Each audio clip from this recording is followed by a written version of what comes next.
बहुत दूर पहाड़ों और झीलों के बीच बसा था नीलकुंड जंगल। हर सुबह यहाँ एक सुरीली आवाज गूंजती थी।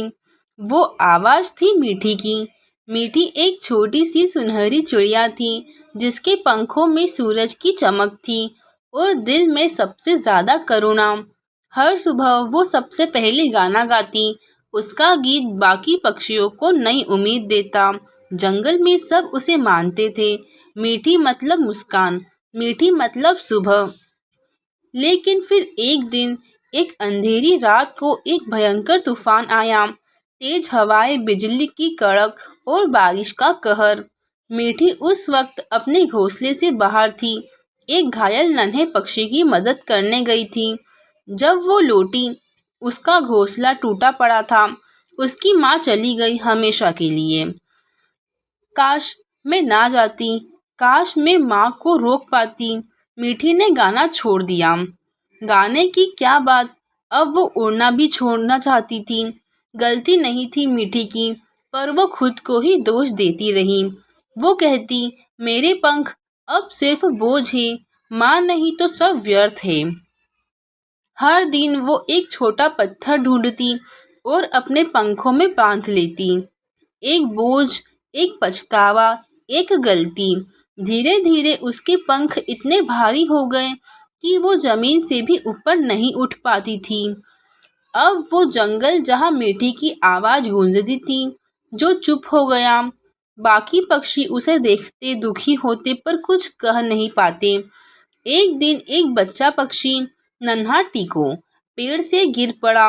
वो डर से कांप रहा था, पंख भीगे थे। मीठी ने उसे देखा और जैसे उसके अंदर की माँ जाग गई। टीको ने मासूमियत से पूछा, दीदी, क्या आप उड़ना भूल गई हो? आप तो जंगल की सबसे बहादुर चिड़िया थी ना। मीठी चुप रही। टीकू बोला, अगर आप उड़ोगी नहीं तो मुझे कौन सिखाएगा? मीठी की आंखों में आंसू आ गए। उसने टीको की तरफ देखा और फिर खुद की ओर। क्या वो हमेशा पछतावे में जीती रहेगी? क्या वो माँ की याद को सिर्फ दुख से जोड़ कर रखेगी, या फिर कुछ ऐसा करेगी जिससे माँ भी गर्व करे? मीठी ने धीरे धीरे अपने पंखों से एक एक पत्थर खोलना शुरू किए।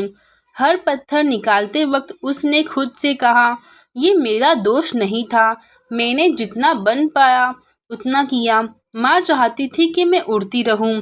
जब आखिरी पत्थर निकला, उसके पंख हल्के हो चुके थे और फिर मीठी ने उड़ान भरी। पहले धीरे, फिर तेज और फिर आसमान में उसकी पुरानी प्यारी सी आवाज गूंजी, जैसे जंगल फिर से जी उठा। टीको उसे देखकर मुस्कुराया और बोला, अब मैं भी उड़ना सीखूंगा, मीठी दीदी जैसा बनूंगा। बीते कल के पत्थर अगर पंखों में बांधोगी तो उड़ नहीं पाओगे। दुख छोड़ो नहीं, समझो और उसे ताकत बनाओ। उड़ने के लिए हिम्मत चाहिए और हिम्मत तब आती है जब हम खुद को माफ कर देते हैं। वीडियो को लाइक करें और ऐसी ही कहानियाँ सुनने के लिए चैनल को सब्सक्राइब करें। मिलते हैं अगली वीडियो में रास्ते जिंदगी के।